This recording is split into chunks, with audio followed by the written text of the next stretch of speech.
গন্তব্য Jim Corbett জাতীয় উদ্যানের কুলু গেট, প্রকৃতির এক অপার রাজ্যে।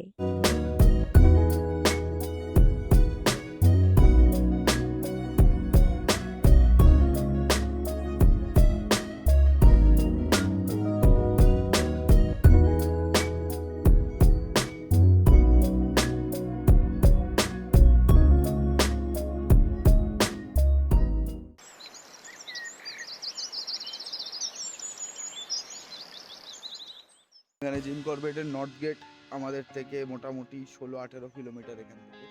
একদিন দুপুরের রোদ আর সবুজের মাঝে আমরা হারিয়ে গেছিলাম, ঠিক যেখানে স্বপ্ন জন্ম নেয়। সেদিন দুপুরটা ছিল স্বপ্নের মতো, আর সবুজ পাতার ফাঁক গলে পড়া সোনালি আলো সব মিলে তৈরি হয়েছিল এক জাদুময় রাজ্য। চারপাশে ছিল সবুজের অনন্ত। এই স্বপ্নের সুরেলা শুরুটাও হয়েছিল সেই মানু ভাইয়েরই সাহায্যে। আমরা এখন রেডি হয়ে গেছি আমাদের জঙ্গল সাফারির জন্য, যার মাধ্যমে আমরা আগেই কুলু সাফারি বুক করে রেখেছিলাম। সাথেই বুক হয়েছিল আমাদের জন্য এক খোলা জিপ, যেন প্রকৃতির মাধুর্য একটু বাদ না পড়ে আমাদের চোখের সামনে থেকে। আমাদের মিটিং পয়েন্ট ছিল কোটদ্বার শহরের শ্রী সিদ্ধবলি মন্দিরের গেটের সামনে। এটিএম থেকে কিছু ক্যাশ উইথড্র করা আছে, ওটা করব, করে লাঞ্চ করে তারপর উই উইল গো। সকালে আমরা আমাদের ক্যাম্প থেকে 2 কিলোমিটার হেঁটে পৌঁছই দুগাড্ডা বাজার।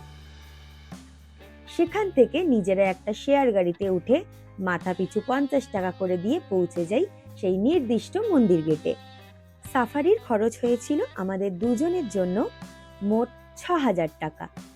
এর মধ্যে 1000 টাকা ফরেস্ট গেটের এন্ট্রি ফি, আর বাকি টাকা গিয়েছিল আমাদের গাইডের হাতে, একজন অভিজ্ঞ মিষ্টিভাষী বয়স্ক ড্রাইভার আঙ্কেল, যিনি শুধু গাইড ছিলেন না, বরং ছিলেন আমাদের নিরাপত্তার অভিভাবকও। 3-3.5 घंटे से 4 घंटे तक की सफारी हो जाती है। अच्छा, जंगल से आना जाना वगैरह। ओके। जो 8 किलोमीटर के बाद जब आगे ट्रेवल करेंगे तो सारे कच्ची रोड होती है, हाँ। रिवर्स है और ग्रासलैंड तो खैर आगे चल करके, लेकिन पानी वगैरह जो है ना, हाँ, काफ़ी लंबा एरिया है ये भी। कम से कम मान के चलेंगे कि 5:30 के करीब लगभग वापस में हम गेट तक पहुँच जाते हैं, तक पहुंच जाते हैं। क्योंकि 6 के बाद अंदर हम रह नहीं सकते ना। अच्छा, चलिए गेट से बाहर। और आपका मोटा मोटा साइटिंग का चांसेस तो हो जाता है? हाँ हाँ, साइटिंग तो सर मेरे को वहाँ पे से दूसरे तीसरे भी कोई ना कोई वीडियो डालता रहता है कि यार लेपर्ड देखा है और टाइगर भी देखा है।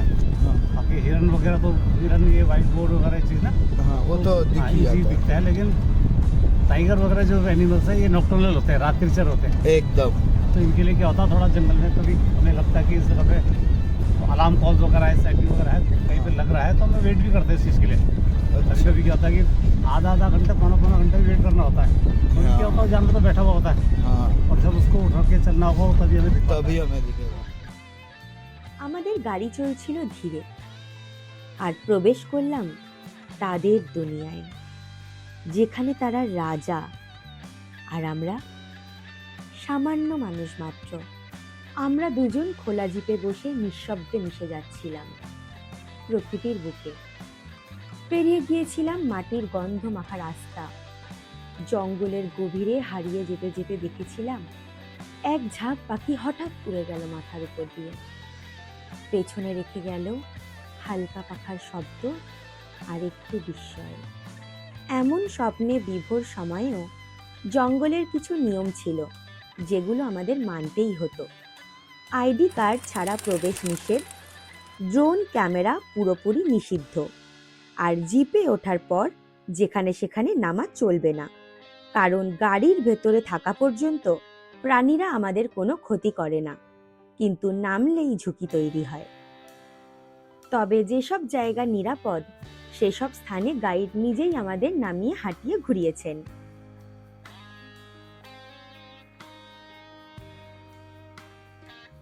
যেমন সেই ছোট্ট খোলা জায়গার এক কোণে দেখা মিলল ময়ূরের। সে রঙিন পেখম মেলে নাচছিল ধীরে ধীরে, মাটির উপর রং ছড়িয়ে দিচ্ছিল। যেন কোনো দুষ্টু কবির তুলি থেকে পড়া রঙের ছটা। সেখানে নামার মুহূর্তটা ছিল এক কথায় আনন্দের শ্বাস। আমাদের গাইড আঙ্কেল সব সময় বলতেন, এই জঙ্গল পাখি আর পশুদের, তাদের জায়গায় আমরা অতিথি, তাই চেঁচামেচি নয়, জোরে কথা নয়। আমরা সেই নিয়ম মেনেই জঙ্গলের সৌন্দর্য উপভোগ করছিলাম, কারণ আমরা জানি ভালোবাসা মানে নীরব সম্মান। হঠাৎ কিছু দূরে জঙ্গলের আড়াল ভেঙে বেরিয়ে এলো একটা জংলি শুয়োর। তার ধীর চলন আর নির্ভীক চোখ প্রকৃতির আসল ছন্দ যেন। সবাই চুপ করে প্রকৃতির সেই খেলার দৃশ্য উপভোগ করছিলাম। হঠাৎ চোখে পড়ল একটা ছোট্ট রঙিন বনমুরগির দল টুকটাক ঝাঁপিয়ে চলে যাচ্ছিল পাতার ছায়ায়।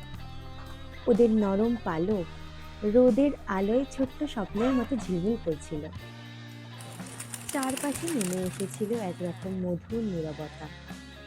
কোনো কথা ছিল না আমাদের মধ্যে, ছিল শুধু এক অনন্ত অনুভব, যেখানে প্রকৃতি আপন করে নিয়েছিল আমাদের।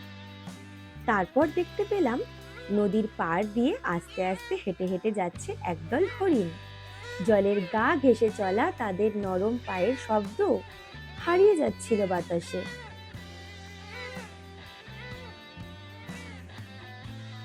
প্রকৃতি তার প্রতিটা মুহূর্ত ভালোবাসার গল্প বলছিল, শব্দ ছাড়াই। তবুও কোথাও একটা অপূর্ণতা থেকে যাচ্ছিল মনে। আমরা এত কিছু দেখলাম, কিন্তু এখনো পর্যন্ত হাতির দেখা পেলাম না। মনটা কেমন যেন খচখচ করছিল। বিশেষ করে আমার ইচ্ছে ছিল যদি একসাথে অনেকগুলো হাতি দেখা যায়, আর যদি ছোট্ট একটা বাচ্চা হাতি থাকে দলে, তাহলেই তো আমার স্বপ্ন পূর্ণ। আমাদের গাইড আঙ্কেলও সেটা বুঝেছিলেন বোধহয়, তাই বারবার বলছিলেন, চলো দেখি যদি আজকের দিনে ওরা ধরা দেয়। উনি যেন প্রাণপণ চেষ্টা করছিলেন আমাদের ইচ্ছেটা পূরণ করতে। আরো একটু এগিয়ে দেখি চোখ আটকে গেল এক দৃশ্যে। চলতে চলতে আমরা দেখছিলাম গাছের নিচে বড় বড় পায়ের ছাপ, তাজা পটির চিহ্ন, মাটির উপর ভাঙা ভাঙা দাগ। যেখানে হাতির পা পড়েছে সেখানে জমিটা ফেটে গেছে। এত শক্তি, এত ভার, এক একটা ছাপ যেন সাক্ষ্য দিচ্ছিল কিছুক্ষণ আগেই তারা এখানে ছিল। আমাদের মন তখন ধীরে ধীরে হতাশ হতে বসেছে। ভাবছিলাম হয়তো আজ আর দেখাই হবে না। তবুও গাইড আঙ্কেল চলতেই থাকলেন এক দিক লক্ষ্য করে। হঠাৎ এক মুহূর্তে উনি একটুও চেঁচামেচি না করে বললেন, ওই দেখো হাতি। আমরা সবাই অবাক, নিশ্চুপ, চুপচাপ। কেউ ক্যামেরা তোলে না, কেউ শব্দ করে না। আমরা স্ট্যাচু হয়ে গেছি। সামনের দৃশ্যটা যেন কোনো রাজকথার বই থেকে উঠে আসা ছবি। একটি বিশাল হাতির পাল নদীর জল পার করে ধীরে ধীরে হাঁটছে। জলের উপর প্রতিফলিত রোদ আর সেই চলমান ছায়াগুলো যেন সময়কে স্তব্ধ করে দিয়েছে। মাঝখানে এক দুষ্টু বাচ্চা হাতি নিজের সুর দিয়ে জল ছিটিয়ে হাসছিল। মায়ের সাথে খুনসুটি করছিল হয়তো, ঠিক যেন ছোট্ট কোনো গল্পের রাজপুত্র খেলছে নদীর রাজ্যে জুড়ে। আমরা চুপচাপ তাকিয়ে আছি, শুধু চোখ, মন আর নিঃশ্বাস। এই মুহূর্তে সময় থেমে গেছে, আর আমরা দাঁড়িয়ে আছি এক জীবন্ত স্বপ্নের মাঝখানে। ওদের বিদায় জানিয়ে চলে এলাম। নদীর কিনারে চোখে পড়ল দুটো হরিণ, এক দৃষ্টে দূর অজানার দিকে তাকিয়ে। হয়তো ওরা ভাবছে শিকারী সামনেই ওদের দেখছে। তাদের চোখের গভীরে যেন হারিয়ে যাওয়া কোনো গানের সুর বাজছিল। সবকিছু যেন মিশে যাচ্ছিল এক বিশাল শান্তির মধ্যে, যেখানে শব্দ নেই, ব্যস্ততা নেই, শুধু নিঃশ্বাসের সাথে মিশে যাচ্ছে প্রকৃতির অনন্ত সুর। সোনালি রোদের সোনামাখা ঘাসগুলোর উপর দেখতে পেলাম হরিণের শিং। সেদিন আমরা হারিয়ে গিয়েছিলাম, বাস্তবের গণ্ডি ছাড়িয়ে এক সবুজ স্বপ্নের দেশে।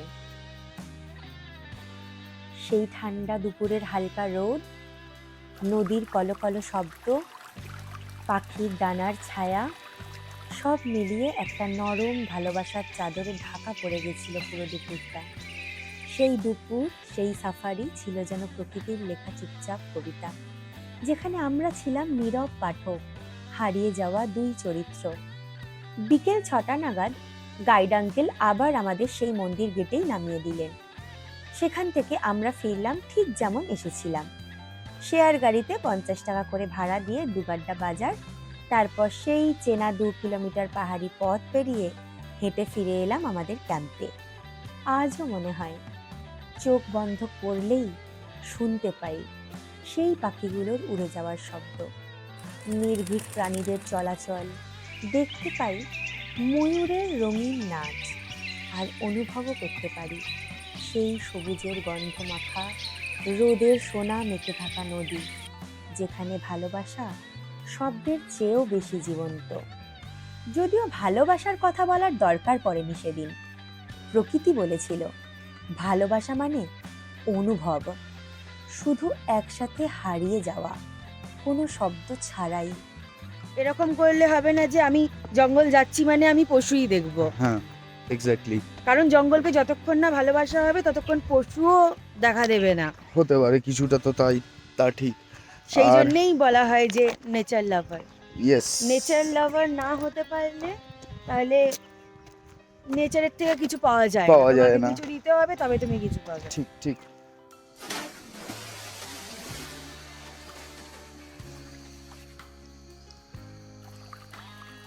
समझ गए हम लोग, पीछे भी करिए।